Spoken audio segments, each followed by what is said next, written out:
당신은 1941년 겨울 독일군이 모스크바 앞에서 멈춰 서 있던 장면을 떠올릴 필요가 있다. 눈보라 속에서 멈춘 것은 단순한 군대가 아니라 멈춰버린 보급선이었다. 전쟁은 총이 아니라 흐름을 끊는 순간 결정된다. 그리고 지금 당신은 비슷한 장면을 다시 보고 있다. 다만 이번에는 탱크 대신 유조선, 보급선 대신 석유 수출망이다. 단 7일. 그 짧은 시간 안에 러시아의 석유 제국은 무너지기 시작한다. 아마 당신은 이렇게 반문할 수 있다. 7일 만에 수십 년 쌓아온 에너지 시스템이 그렇게 쉽게 무너진다고? 그 의심은 타당하다. 하지만 여기서 중요한 건 완전한 붕괴가 아니다. 흐름이 끊기는 순간 시스템은 이미 죽기 시작한다. 그리고 우크라이나는 바로 그 지점을 정확히 때렸다. 이건 단순한 군사 공격이 아니라 당신이 이해해야 할 인프라 전쟁이다. 3월 말 러시아 발트해의 핵심 항구 우스트루가. 이곳은 하루 약 70만 배럴의 석유를 처리하는 거대한 출구다. 쉽게 말하면 이 항구는 러시아가 돈을 찍어내는 현금 인출기와 같다. 석유가 들어오고 화살표 정제되고 화살표 배에 실려 나가면 화살표 달러가 들어온다. 그런데 만약 이 M이 멈춘다면 수익은 줄어드는 것이 아니라 즉시 끊긴다. 그리고 바로 그 일이 벌어졌다. 3월 31일 우크라이나 드론이 이 항구를 타격한다. 하지만 더 중요한 건 이게 첫 공격이 아니라는 점이다. 불과 일주일 사이 같은 지역에 4번 연속 타격이 들어간다. 이건 실수가 아니다. 의도된 반복이다. 왜냐하면 한 번의 공격은 피해를 만들지만 반복된 공격은 시스템 마비를 만든다. 여기서 당신이 봐야 할 포인트가 있다.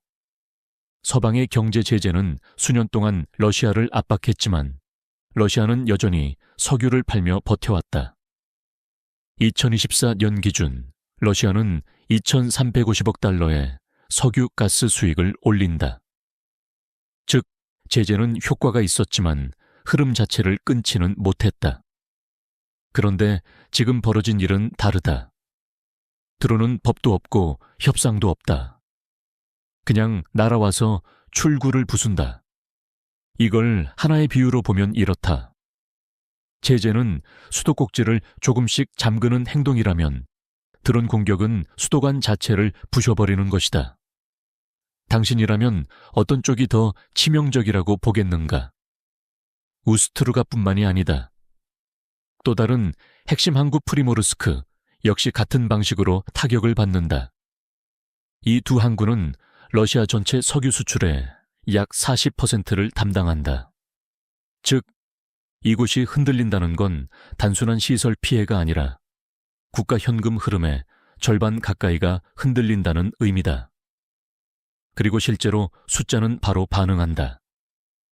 일주일 동안 프리모르스크에서 출항한 유조선은 평균 10척에서 4척으로 감소, 우스트루가는 8척에서 2척으로 감소. 이건 단순 감소가 아니다. 각각 60%, 80% 붕괴다. 그 결과는 더 직관적이다. 러시아의 하루 석유 수출량은 약 410만 배럴에서 230만 배럴로 급감한다.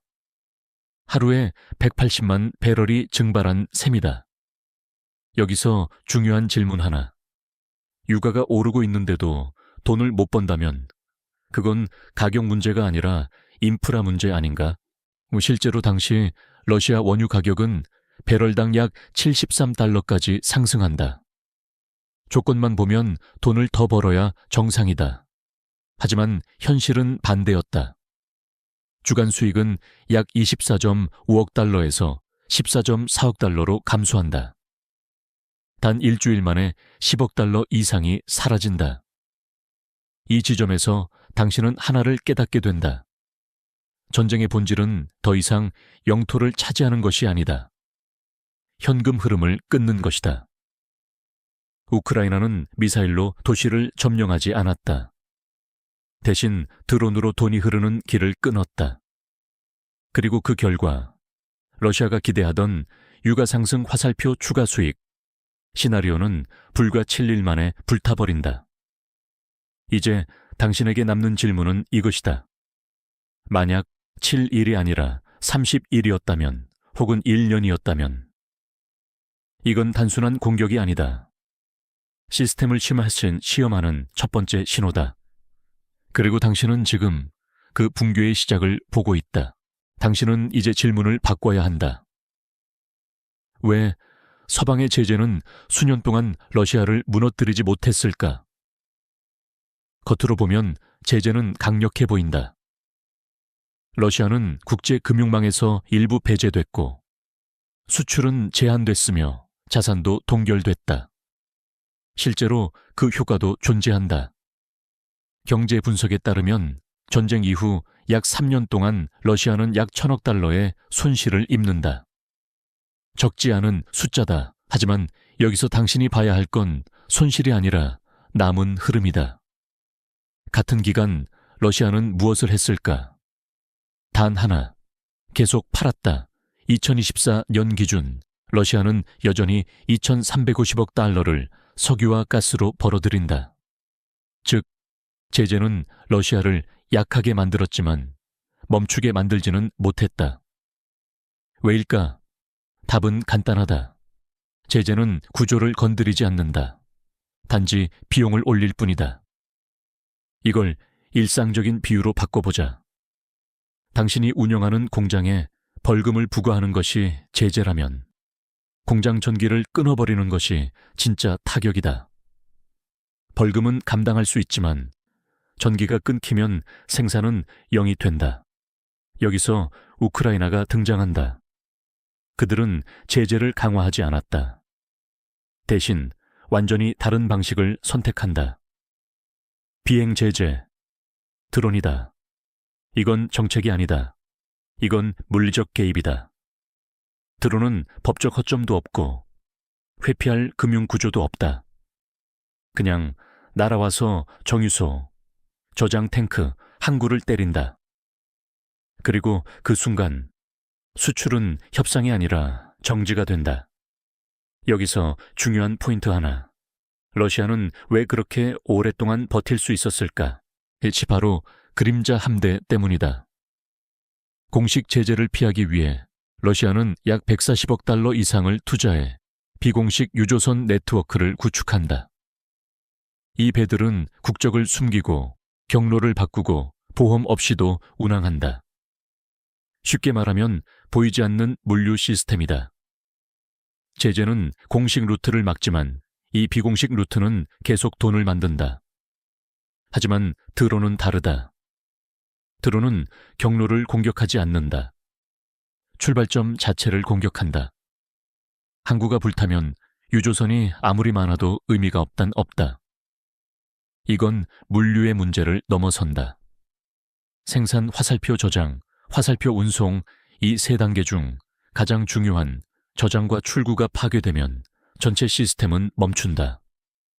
당신이 투자자로서 봐야 할 건 여기다. 시장은 종종 이렇게 착각한다. 제재가 있으니까 러시아는 결국 무너질 것이다.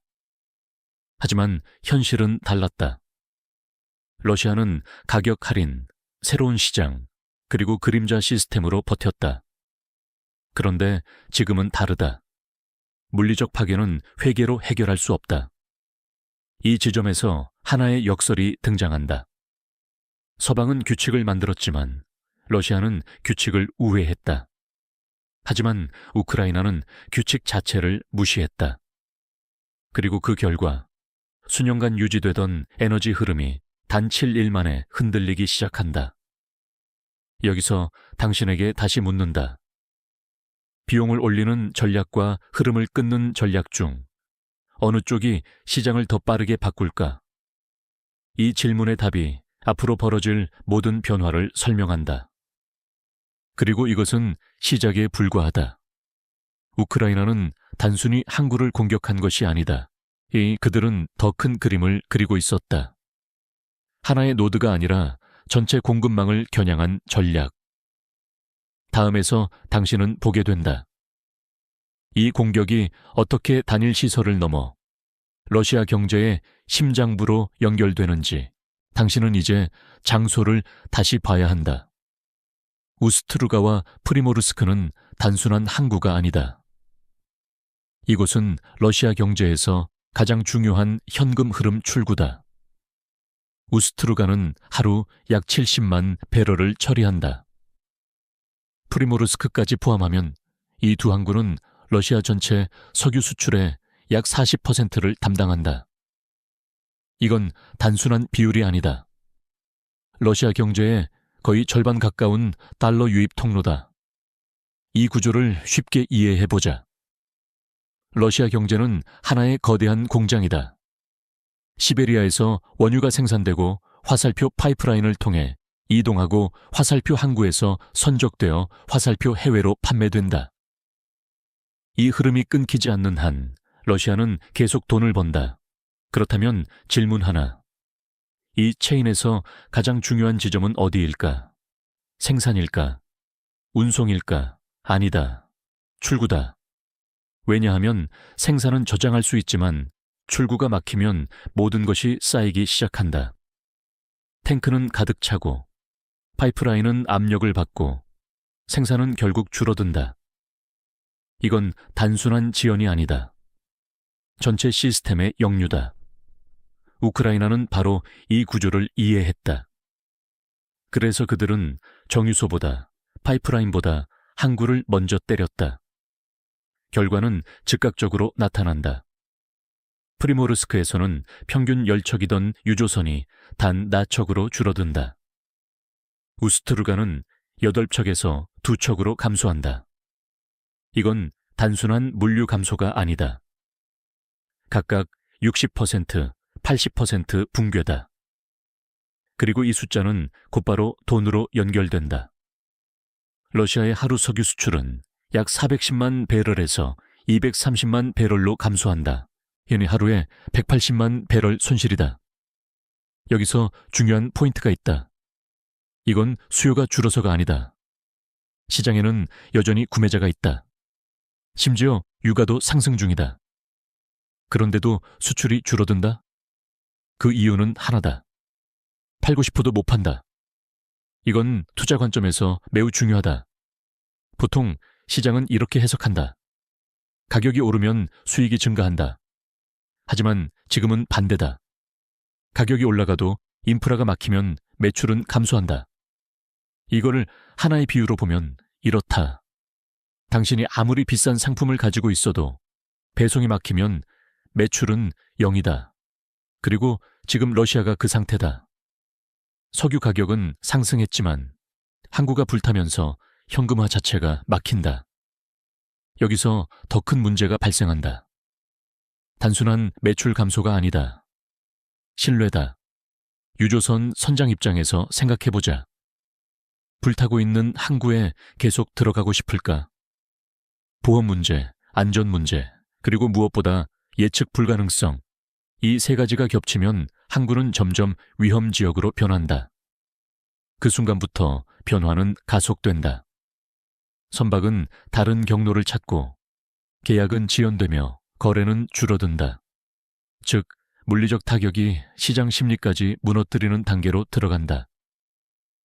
여기서 당신이 봐야 할 핵심은 이것이다. 우크라이나는 단순히 시설을 파괴한 것이 아니다. 신뢰를 공격했다. 그리고 에너지 시장에서 신뢰가 무너지면 가격보다 더 큰 것이 흔들린다. 흐름 자체가 사라진다. 이제 질문은 이것이다. 만약 이 상태가 계속된다면 규모 러시아의 40% 수출 능력은 어떻게 될까? 그리고 더 중요한 질문. 이건 단순한 항구 공격일까? 아니면 더 큰 구조의 시작일까? 다음에서 당신은 보게 된다. 이 문제가 단순한 수출 감소를 넘어 제재 시스템 전체의 허점을 어떻게 드러내는지 당신은 이제 숫자를 다르게 봐야 한다. 40% 감소라는 말은 단순한 통계가 아니다. 이건 하나의 경제 시스템에서 절반에 가까운 혈류가 끊긴 상황이다. 앞서 본 것처럼 러시아의 석유 수출은 약 410만 배럴에서 230만 배럴로 감소한다. 하루 180만 배럴 손실이다. 이걸 돈으로 환산해보자. 당시 유가는 약 배럴당 73달러 수준이다. 단순 계산만 해도 하루 약 1억 달러 이상의 매출이 사라진다. 일주일이면 7억 달러 이상이다. 그리고 실제 데이터는 더 충격적이다. 주간 수익은 약 24.5억 달러에서 14.4억 달러로 감소한다. 단 7일 만에 10억 달러 이상 증발한다. 여기서 당신이 생각해야 할 질문이 있다. 이게 단순한 손실일까? 아니면 구조적 붕괴의 시작일까? 왜냐하면 이건 단발성 이벤트가 아니다. 항구가 불타고 선적이 지연되고 수출이 줄어들고 현금이 부족해진다. 그리고 그 다음 단계가 온다. 투자가 멈춘다. 석유 산업은 단순 판매가 아니다. 시추, 정제, 유지보수, 운송까지 모든 과정이 지속적인 자본 투입을 필요로 한다. 그런데 현금 흐름이 줄어들면 기업은 비용을 줄인다. 유지보수를 미루고 신규 프로젝트를 중단한다. 이건 마치 엔진 오일 없이 자동차를 계속 운전하는 것과 같다. 처음에는 괜찮아 보인다. 하지만 시간이 지나면 시스템 전체가 망가진다. 여기서 더 큰 문제가 발생한다. 시간이다. 항구는 단순히 불을 끄면 끝나는 구조가 아니다. 손상된 저장 탱크, 파괴된 설비, 안전 점검까지 복구에는 수주에서 수개월이 걸린다. 그 사이에 공격이 다시 들어온다면 복구는 의미를 잃는다. 즉, 러시아는 지금 고쳐도 다시 망가지는 시스템에 들어간다. 이건 투자 관점에서 매우 중요한 신호다. 시장에서는 종종 이렇게 생각한다. 시간이 지나면 회복된다. 하지만 인프라가 반복적으로 타격받으면 회복이 아니라 점진적 붕괴가 시작된다. 여기서 또 하나의 연쇄 반응이 나타난다. 물류 문제다. 유조선이 줄어들면 계약이 밀리고 배송 일정이 깨지고 거래 신뢰가 낮아진다. 결국 구매자는 다른 공급처를 찾는다. 중동, 미국 혹은 다른 시장으로 이동한다. 이건 단순한 일시적 손실이 아니다. 시장 점유율 자체가 이동하는 순간이다. 그리고 한번 이동한 시장은 다시 돌아오지 않을 가능성이 크다. 여기서 당신이 봐야 할 핵심은 이것이다. 우크라이나의 공격은 러시아의 현재 수익만 줄이는 것이 아니다. 미래 수익까지 훼손하고 있다. 이제 질문은 더 명확해진다. 40%의 수출 능력이 계속 흔들린다면 연간 2,350억 달러 구조는 유지될 수 있을까? 단순 계산만 해도 이 구조는 약 1,410억 달러 수준으로 떨어진다. 이건 단순 감소가 아니다. 국가 재정, 전쟁 자금, 그리고 경제 안정성까지 모두 영향을 받는다. 그리고 이 모든 변화는 단 7일 안에 시작됐다. 이제 당신은 이해하기 시작한다. 이건 전쟁이 아니다. 현금 흐름을 겨냥한 시스템 공격이다. 그리고 아직 끝나지 않았다. 다음에서 당신은 보게 된다. 이 모든 문제의 근본 원인, 왜 제재 시스템이 완전히 실패하지는 않았지만 결정적인 순간을 막지 못했는지 당신은 이제 한 가지 불편한 진실을 마주해야 한다. 서방의 제재는 실패하지 않았다. 하지만 충분히 성공하지도 못했다. 표면적으로 보면 제재는 강력하다.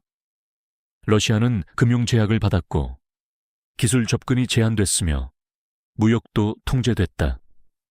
실제로 그 결과도 존재한다.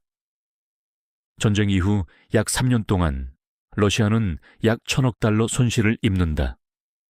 하지만 여기서 중요한 질문이 있다. 그럼에도 불구하고 왜 러시아는 무너지지 않았을까? 답은 간단하다. 러시아는 시스템을 바꾼 것이 아니라 경로를 바꿨다. 그 중심에 있는 것이 바로 그림자 함대, 섀도우 플릿다. 러시아는 약 140억 달러 이상을 투자해 제재를 피하는 유조선 네트워크를 구축한다. 이 선박들은 국적을 바꾸고 위치를 숨기고 보험 없이도 운항한다. 즉, 공식 시스템 밖에서 비공식 에너지 시장을 만든 것이다. 이걸 하나의 비유로 보면 이렇다. 정부가 고속도로를 막으면 사람들은 국도를 찾는다. 제재는 고속도로를 차단했지만 러시아는 이미 우회도로를 만들어 놓았다. 그 결과는 명확하다. 2024년 기준 러시아는 여전히 2,350억 달러의 석유가스 수익을 올린다. 제재가 있었음에도 불구하고 수익 구조는 유지됐다. 여기서 당신이 봐야 할 핵심은 이것이다. 제재는 비용을 올리지만 흐름 자체를 막지는 못한다. 그리고 바로 이 지점에서 우크라이나의 전략이 등장한다. 드론은 우회가 불가능하다. 금융구조도 법적 허점도 필요 없다.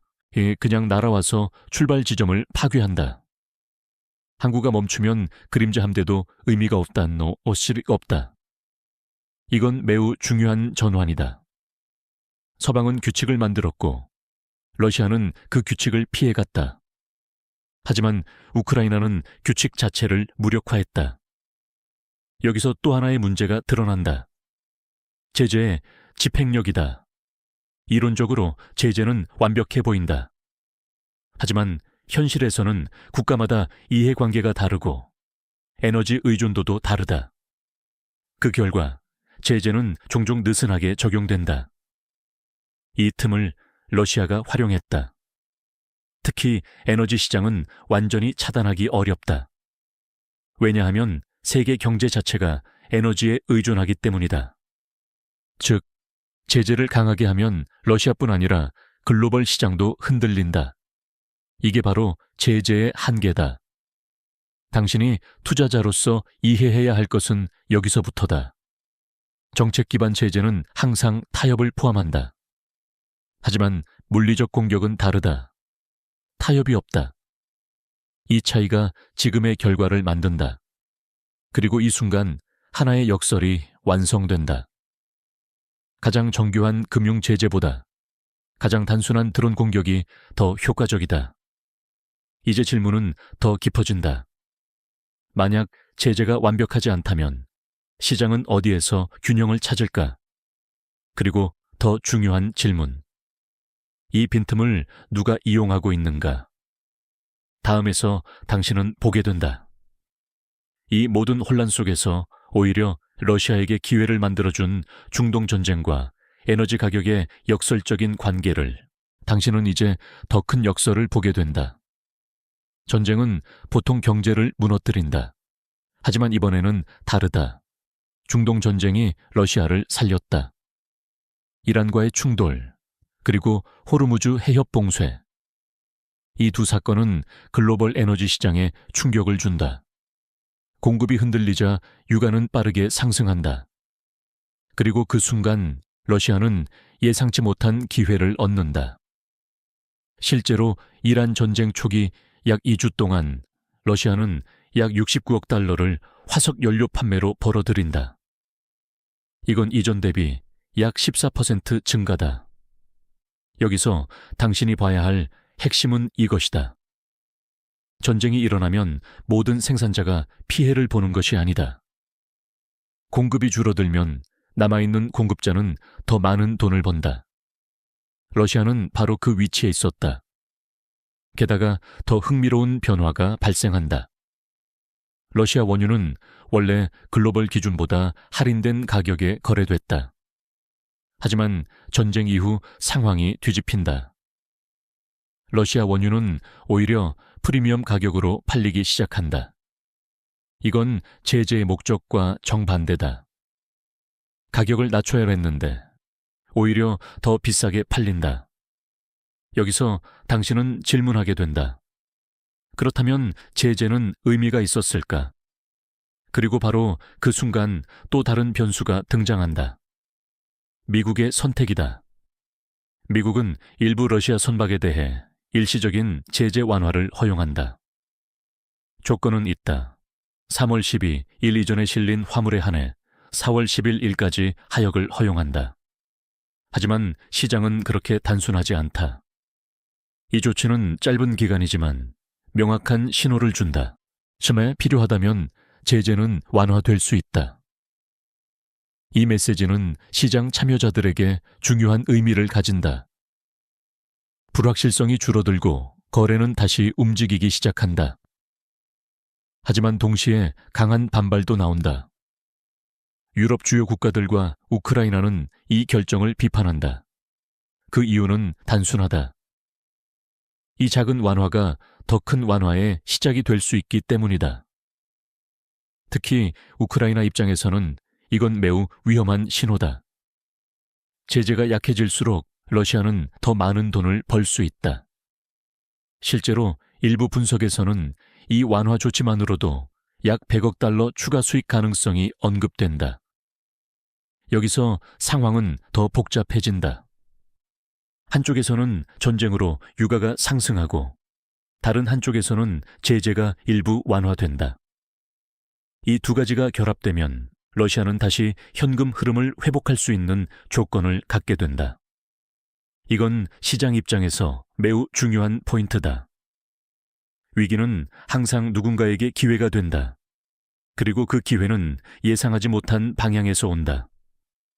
하지만 여기서 모든 것이 끝났다면 러시아는 다시 안정됐을 것이다.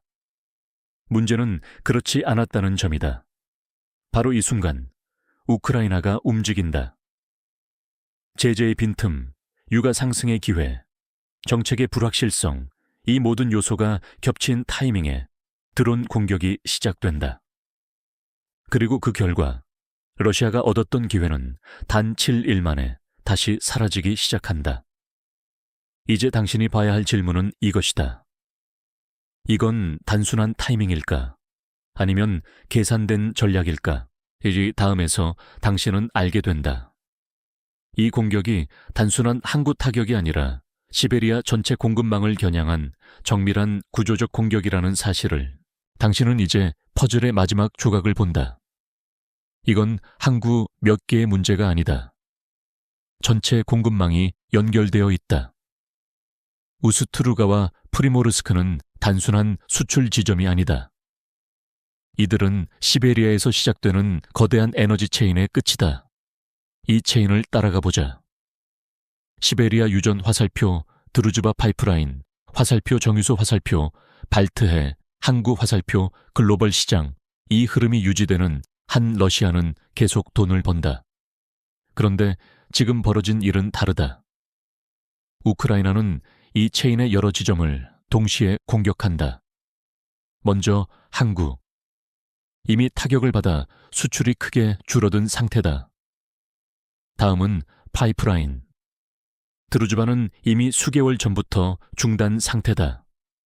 이건 단순한 기술 문제가 아니다.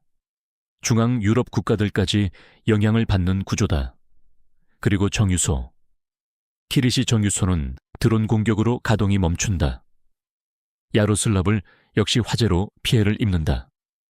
이제 그림이 보이기 시작한다.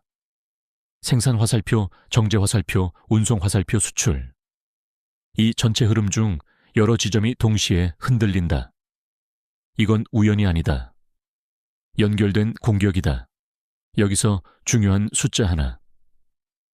이 공급망은 러시아 하루 생산량 약 900만 배럴 중 약 260만 배럴을 담당한다.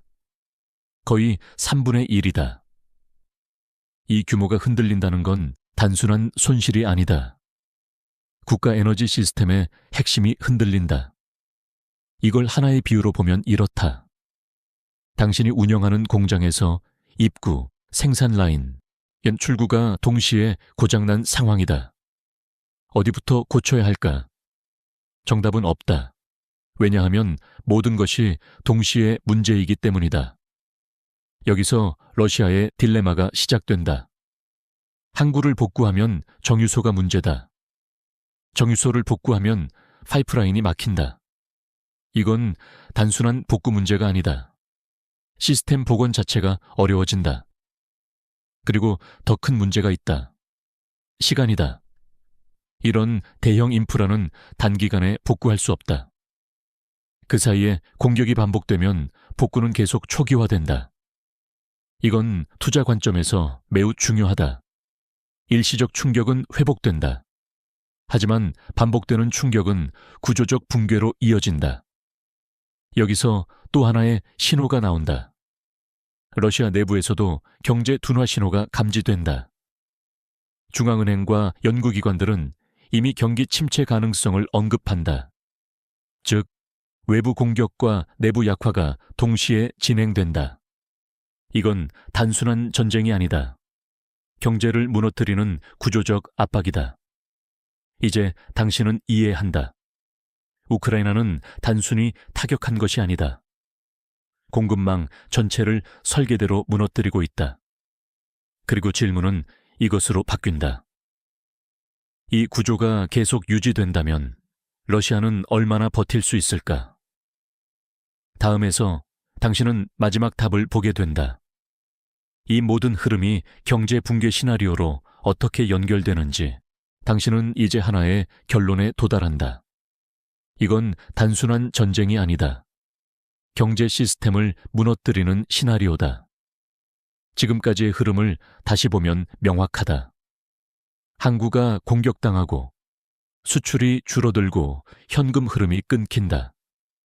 그리고 그 영향은 정유소, 파이프라인, 전체 공급망으로 확산된다. 이건 단순한 손실이 아니다. 연결된 붕괴다. 여기서 당신이 생각해야 할 것은 속도다. 이 모든 변화는 단 7일 만에 시작됐다. 그렇다면 질문은 이것이다. 7일이 아니라 30일이 아니라면 혹은 1년이라면 이건 점진적 문제가 아니다. 가속되는 구조다. 러시아는 지금 두 가지 압박을 동시에 받고 있다. 외부에서는 드론 공격으로 인프라가 파괴되고 내부에서는 경제 둔화와 자금 부족이 시작된다. 이 두 가지가 결합되면 결과는 명확하다. 복구보다 붕괴가 빨라진다. 이건 투자 관점에서 매우 중요한 신호다. 시장은 항상 회복될 것인가를 묻는다. 하지만 더 중요한 질문은 이것이다. 회복할 시간이 있는가? 만약 시간이 없다면 시스템은 회복이 아니라 재편으로 간다. 여기서 하나의 시나리오를 그려보자. 발트해 항구가 계속 타격받고 공급망이 불안정해지고 거래 신뢰가 무너진다. 그 결과 유조선은 떠나고 구매자는 다른 공급처로 이동한다. 그리고 어느 순간 러시아는 시장에서 주요 플레이어가 아닌 리스크 요소로 인식된다. 이 변화는 조용하지만 강력하다. 한번 잃은 신뢰는 되돌리기 어렵다. 그리고 그 순간 게임의 룰이 바뀐다. 이건 단순한 국가의 문제가 아니다. 글로벌 에너지 권력 구조의 재편이다. 누군가는 잃고 누군가는 얻는다. 그리고 그 흐름은 이미 시작됐다. 이제 당신에게 남은 질문은 하나다. 이 변화 속에서 당신은 어디에 설 것인가? 이건 단순한 뉴스가 아니다. 자본의 방향이 바뀌는 순간이다. 그리고 항상 그렇듯 가장 큰 기회는 가장 큰 혼란 속에서 나온다. 지금 당신이 보고 있는 것은 하나의 사건이 아니라 거대한 전환의 시작이다. 천천히 생각해보라. 이 흐름이 계속된다면 어떤 산업이 올라가고 어떤 자산이 무너질까? 당신이 서 있는 위치는 이 질문에 대한 답으로 결정된다. 그리고 결국 미래는 예측하는 사람이 아니라 위치를 잡는 사람이 가져간다.